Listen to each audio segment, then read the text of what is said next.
We're leaving a bunch of these weapons for the Taliban. Sorry, there's a bunch of pictures of you helping us, and you're probably going to get your head chopped off now that we're leaving.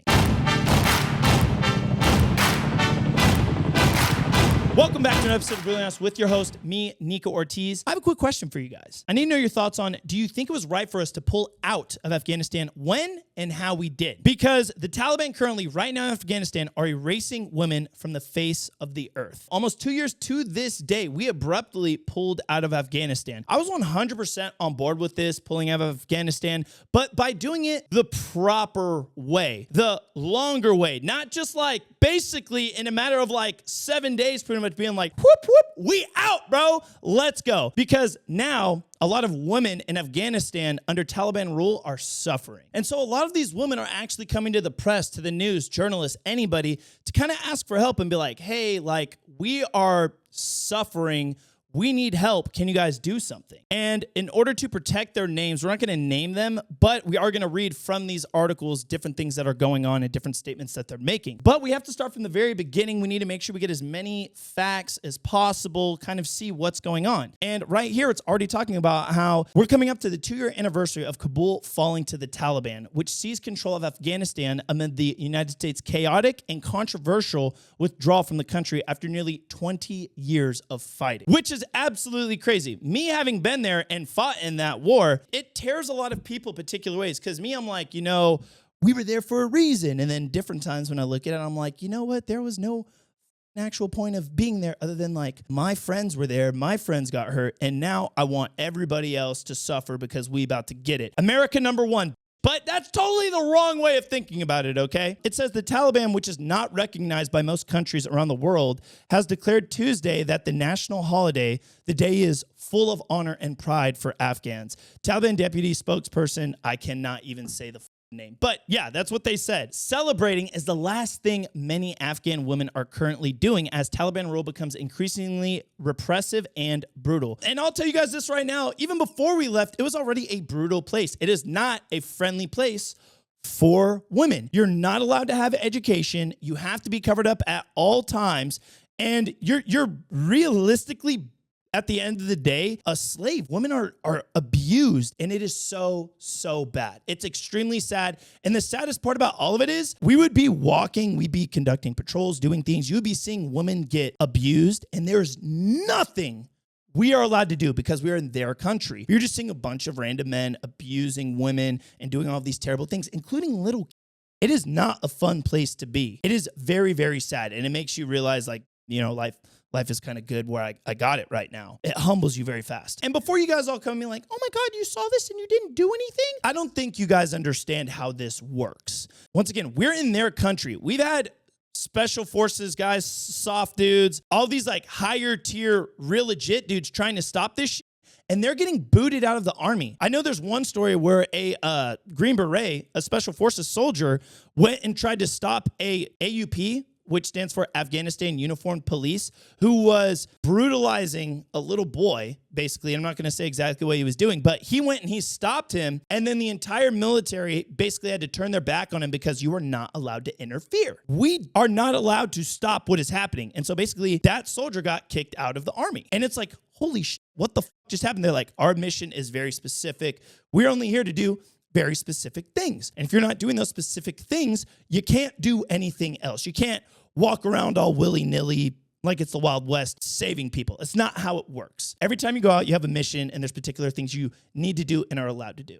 Anything beyond that, kind of on your own, and you're going to get by the legal system. Right here it says, there is no such thing as women's freedom anymore, said holy shit. I am not even going to try and say her name, but an Afghan women's rights activist and 2023 Nobel Peace Prize nominee. The women in Afghanistan are being slowly erased from society, from life, from everything, their opinions, their voices, and what they think. The crazy thing is, it was already like that when we were there. And then we left and we thought shit was gonna get better. All we did was be like, okay, you know what? Let's go in there. Let's just like some shit up and let's not complete the mission. Let's just dip out. The way we withdrew, I think, is honestly the main problem. We didn't do it the right way. We like totally dipped out. We basically at the end of the day gave the Taliban a bunch of shit for them to utilize against their people instead of like, you know, taking months to kind of like pull out, make sure we do shit the right way, take the proper resources and equipment, and then make sure we're like giving resources to the proper people when we leave, not just giving all of our supplies to the Taliban. What the f?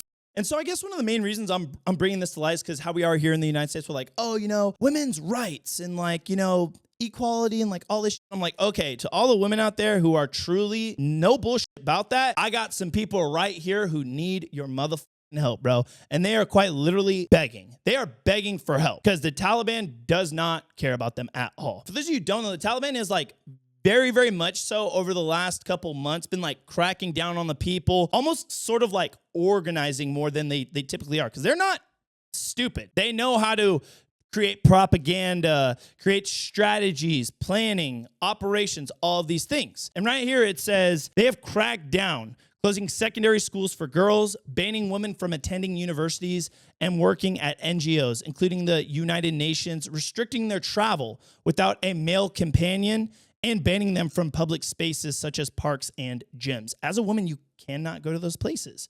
That is not good. Women can no longer work in most sectors and were dealt yet another blow last month when the Taliban closed all beauty salons across the country. Girls, listen, your hair not getting done did, okay? The industry had employed roughly 60,000 women, many of them the sole breadwinners for their households, spelling more trouble for families already struggling to get by. It's a third world country already. These people don't have doors to their homes, people. If you guys have ever been to Afghanistan or anywhere near there, you'll come to realize that a lot of homes, yes, there's like the city, some of them, they're like cities, they have buildings and structures, right? Majority of the populace does not live there. They live out in the cut, dude. They be living in legit houses made of mud with cow pies. So poop pies. They have stacks and piles, super high. We need to show a photo of this. Super high. They're poop piles from the cows or the donkeys or whatever the and what they do is they take that up, they take mud,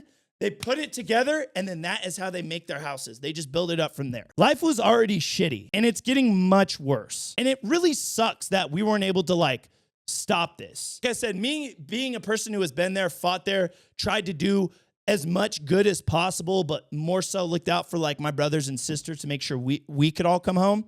It's like, why were we there? And why can't we do anything about it now? Because honestly, realistically, I think all of this is on us. I think all of this is on us for how we left, leaving nothing but supplies for the bad guys and telling all of the good people, hey, sorry you're exposed now. Sorry, there's a bunch of pictures of you hanging out with Americans and you're probably going to get your head cut off when we leave. But I truly believe if we would have left properly, not just thrown everything in a pile and dipped out, if we would have taken all of our shit with us, built good points of contact, continued to build good points of contact, and left in a reasonable way. Because the way we left, it literally made the entire country panic. They said, oh, they're like gone today, tomorrow, this week. We're scared. How bad is it when we are leaving Afghanistan? People are holding on to the wings and wheels of planes, going up into the air, and instead of letting go and just staying on the tarmac, they said, I'm going to take my risk. I think it's a better idea to hold onto this plane in Kabul, fly all the way across the ocean, and land in America. That's a better idea than letting go and landing on this tarmac. They had to have known they were going to fall off and die. They did not live. But here we are just being like, we did a good thing. We never belonged to be there in the first place, but we did arm the Talibans. So good job, everybody. No, super stupid. And before we even continue, all the women, let me know down below in the comments how this makes you feel. Is this their problem? Or does the United States and America need to go back to being America and being like, hey, this is some tyranny that needs to stop? Do we go back? Because me, I'm like, yo, this we going back today. Let's go. And be like, oh, you want to hit on women, huh? You want to hit women? Like, bro, I can't hit this because then it's going to ruin all the audio. But you guys get what I'm saying, okay? It's very frustrating because I feel like I'm part of the problem. Like literally, I feel like Nikko's part of the problem because I feel like I should be doing something. And so basically, let me know if you guys feel the same way. And I'm reading this right here. It says, I'm 20 years old and it's time for me to study, to get educated, she said, but I'm not allowed. I'm just in my room, in my house, and I'm worried about my future and my sisters. I'm worrying about the future of all women in Afghanistan. That's scary. That makes me want to like get wheels on the ground and be like, hey, what the going on, son? What y'all be doing up in here? And then I get probably shot in the face. But, you know, like I feel like someone needs to look into that. Why are we ignoring this? Like, what the And they're going to even mention it right here. But you got to think the mental place that you're in when you're like, oh, I'm not allowed to learn to do shit. I got to cover my face. I'm not allowed to walk around, laugh, hang out with my friends. And by the way, when we were there, when I was doing patrols, it was still like people were still happy to interact with some of them. If we weren't getting shot, people were happy to interact with us. People were still able to like live their lives and do things, right? But then when I hear this, I see how it already was. And I'm like, it got worse. We left and it got worse. Like, dude, I'd be depressed the whole time. I can't learn anything new. I can't read the news. Get my head chopped off if I read a book. And here's the thing, the UN is conducting like surveys and doing research on all this, and this is what they found. It has taken a severe toll on mental health with widespread reports of depression and suicide, especially among teenage girls who have been prevented from pursuing an education, according to the UN report last month, compiled after a week-long visit to Afghanistan. So shit is Let's go fix some shit, dude. Are you kidding me? Captain Save-A-Ho, baby. Let's go. I can't enter the country or I'll probably get shot in my face. There's no way. But like the government, bro, please let us do some shit, okay? Almost 8% of people surveyed knew a girl or woman who attempted suicide. And this is from the reports from the UN. They said restrictions and economic hardships have resulted in a rise in domestic violence and a forced marriage of girls, it said. By the way, when it's talking about girls, I can't talk too much about it due to just like policies and guidelines for the platforms and places this is going to go. But when they say the forced marriage of girls, we are talking about very, very young little girls. It would make your blood boil if you knew how young they were. The Taliban has reportedly claimed that women are allowed to work in certain sectors as long as it follows Islamic values. So one thing they love to do is resort to a place of religion. Why? Because when we were in war with them in Afghanistan and in Iraq, they realized we are not ones to push our beliefs, American beliefs, and intertwine it with their religious values. So they said, oh, well, these shrines, even though we're shooting out of them to try and kill Americans, it's a religious place, so you can't fight here. If you guys have ever watched any of the 6 Days in Fallujah's videos, there's a very good depiction of the reality of all this is that they'd have snipers in these mosques. And since it's a religious site, we cannot shoot the sniper in the mosque. You have to allow them to shoot at you. You have to leave, even though they might be cutting people's heads off right in front of the mosque. I'm not against, people's religions, what they believe in. Like, believe in whatever the fuck you want to believe in, dude. But I know some of that shit fugazi, bro, and I know it's a fucking lie. I think we're all aware well of this. And if you think it is strictly due to Islamic values, let me know down below in the comments. And I'm aware or familiar of a lot of Islamic values. And I don't want people to get it twisted. A lot of people are just like, oh, it's like evil and it's bad. And I'm like, no, it's not all evil. It's not all bad. You got to read a lot of shit. I would be lying to you guys if I said there were not strong family values when I was like in Afghanistan, for example, or when I had gone into like Pakistan or into Kuwait or anywhere. The family values here are extremely strong. There are a lot of good people that I've met here. A lot of people who genuinely care about everybody. And then I've also come to find out there's a lot of fucking evil motherfuckers out there, okay? So it's not all bad, but there are bad things that exist. So it's like, okay, let's crush the souls out of the bad shit and just murder them. And then let's go on with our lives.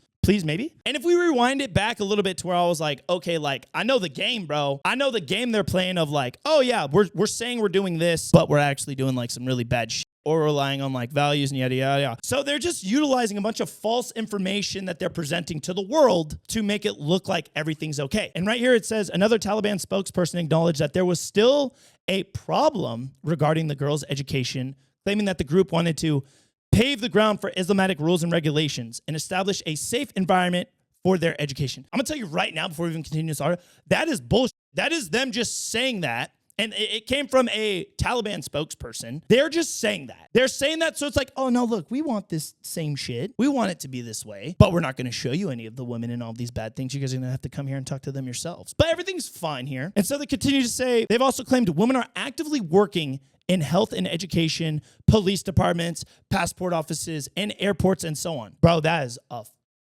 lie, bro. Ain't no way. But nonprofit organizations and experts say that this is far from the truth. Gaping holes, in particular, evident in the healthcare sector. Only women can work and operate and help other women in the medical field. But if women are not allowed to educate themselves, what the kind of treatment are they actually getting, bro? Nothing. That's like caveman shit. Like, you fucking, ow, does that hurt? Yeah, okay. Go die in this hole. You have about 5 minutes to live. And it's like, wait, what the fuck? Makes no sense at all. And so on top of that, it says, under the Taliban rules, women can only receive health care from other... Okay, literally like what I just said. They can only receive health care from other women. But the ban on women's higher education means all female medical students haven't been able to finish their studies and graduate, creating a shortage of much-needed female doctors, midwives, and nurses. So to put this in perspective, women... Listen, let's pretend COVID just now happened, just now started, okay? And when you go to the doctor's office, because let's say you contracted COVID, they said, hold on, you're a woman. Let me go get a woman doctor only for you. I know some people see it as a courtesy, like, oh, we're going to get a woman doctor today. And I'm like, oh, 100% understandable. 100% makes sense. I get it. Some women prefer to conversate with other women about something. Some men prefer to conversate with men about other things. But they said, hey, hold up. Let me just go grab this woman off the street. She can educate you on COVID because men are not allowed to operate on you or work on you or educate you. And you can't educate yourself either, mind you. Just let this rando bando take care of you really quick. You'd be like, they're not even a doctor. What are you talking about? It doesn't make any sense. And those female doctors can't educate themselves on COVID because it requires them to start reading the news, to start learning about a whole bunch of medicines and vaccines, which they're not allowed to do. That is bonkers, bro. Using new words today. Bonkers, son. And then this is kind of sad. I'm reading this right now in another article as well, which I wanted to just show you guys really quick, is these are the statements that just make me go like, we need to do something. Like I said, in order to protect some of these women, because you guys would be a fool if you don't think that the Taliban or whoever is reading these articles and trying to find these people. Because when we left, the Taliban would go onto the bases. They would find all the pictures, all the information of like friendly workers. Because when we have Afghans, people in Iraq working on the base or anything, they have to have these key cards and badges and stuff, right? But they have to leave them on the base, and you can only get them when you come onto the base. But it has all the information. There's other medical records and, you know, whatever kind of records you can think of, okay? We've got them. But when they came and take these bases, they see these key cards, see the information, they say, okay, cool. We're going to kill these dudes first because they were working with the Americans. And that's that happened. God damn, what a tangent. That is why we're not mentioning some of these people's names, is to protect them. I know in some of these articles, they do mention these girls' names, but having been there, having understand firsthand how dangerous this is for some people, I will not be mentioning any of these females' names. Right here, she said, I've done nothing wrong. I only want my right to education. Pleads Afghan little girl. Like, how crazy is that? Like, I'm retarded, okay? I'm very stupid. But to hear someone else want so badly just the slightest bit of education, I'm like, damn, son, we got it real good over here. Like, all they want is a little bit of information, education. They want to better themselves, and then they just like, nope, skirt, head chop off. Like, damn, that's not good. And right here, it even says the international community has widely condemned the Taliban's treatment of girls and women, with the UN's human rights body urging the group this week to introduce reforms and respect women's freedoms. For example, Ukraine. We'll go back to the beginning, okay? When Russia said, hey, f you, UN, I'll do what I want, right? Ukraine did. Now Ukraine's like, whatever. I got to do more research on that. I don't know what's real and what's not. But basically, what's happening right here is they're like, oh, the UN again, huh? UN telling us we can't do shit. Eat it, how we gonna do what we want. These women being oppressed. UN, you ain't done shit. America was the world police, and now America is pulling out of shit. We're getting weak. Our own media and all this shit is starting to get corrupted. Our militaries are getting weaker. And so it's like, what the f do they have to fear? I would literally, on this report, I'd be like, we also tell America to go eat a wiener because we know they won't do shit anymore. What do they have to fear? I think we need to go back and be like, yo, what's up, the lesbians? Get in there. Booty. But let me continue on. And one of the girls is making another statement, a very sad statement. She's saying, I'm wondering why other countries seem content and look away. They are comfortable. Their children, their daughters, their sisters are going to school. But there are girls and women in this corner of the world that are just ignored by the rest of the world. And they cannot do anything. Like, that is real oppression, bro. That's real like turning. And it makes me more and more frustrated the more I read this story. But I'm trying to stay as fair but stern as possible. But when I'm like, okay, fair, I got to let, Afghanistan handle this. They are not going to fight the Taliban, dude. The Afghanistan government is not going to fight the Taliban. Why? Because they couldn't even do it when the United States was there. They could not do it when American soldiers were there backing them up. What makes you think they can tell the Taliban otherwise now with all of the weapons, helicopters, vehicles that we left them and information? They ain't gonna do shit, bro. They're gonna get fucked up, bro. And I know some of you might be like, oh, well, why don't they just leave? Bro, you think they can just leave? It's like a fucking whip. They have tabs on like all these women. They know where the groups of women are at. They know where they are and aren't supposed to be. And as you saw, men are just marrying multiple women. They're keeping track of them and they're literally using them like slaves. And I'm sure it's not like, a 10 out of 10 terrible situation for every single person. For some people, it's a nightmare. I can't help but feel so bad about this whole entire thing. I'm like, man, God, I just want to help everybody. Like right now I produce all my content and I'm like, all right, I just want to make people laugh so they can make it to tomorrow. Like I want to make people smile, smirk. I want to make them happy. Anything I can do. And then the podcast now, it's like, we want to bring news and light to certain things. And I'm like, okay, you know what? Let me bring this to light. Maybe we can get this spun up just a little bit to just possibly get a little bit more limelight, a little bit more news on the things going on over there to kind of try and help everybody. And at the end of the day, like I always say, make sure you guys are always doing your own research because new things are always populating. New things are always coming up. Back to me, staying like, oh, why don't they just leave? One of the women said, the only reason why I'm in Afghanistan and why I'm staying here is to be next to my sisters and try to help them. I've not lost all hope, but with every step of the way, with every decision, I'm seeing it becoming more and more difficult. So at the end of the day, they're losing hope. And for young Afghanistan women hoping to preserve what's left of their future, fleeing is not an option. And for some people, it's the only option, but a lot of them have died trying to do so. But that is where we leave it because this is all we can do. All we can do is talk about these things. All I can do is bring them to light, talk about some of my experiences. And sorry if this episode was a little bit all over the place. It's something I kind of just wanted to talk about and I briefly came across it. And we're trying to get these Brutally Honest episodes up and rolling again, weekly, bring you guys some good information. Let me know down below in the comments how you guys want some of these episodes formatted. Do you guys like it when we talk about all the different things going on in the news? Or do you guys like it when we just talk about one specific topic and stick to that? I know in the past we've done the one specific topic and I was like, all right, you know what? We'll do it again. But let me know down below if you guys want it kind of switched up every other week, which is kind of like the original game plan right now. I appreciate all of you. Stay safe, and thanks for stopping by.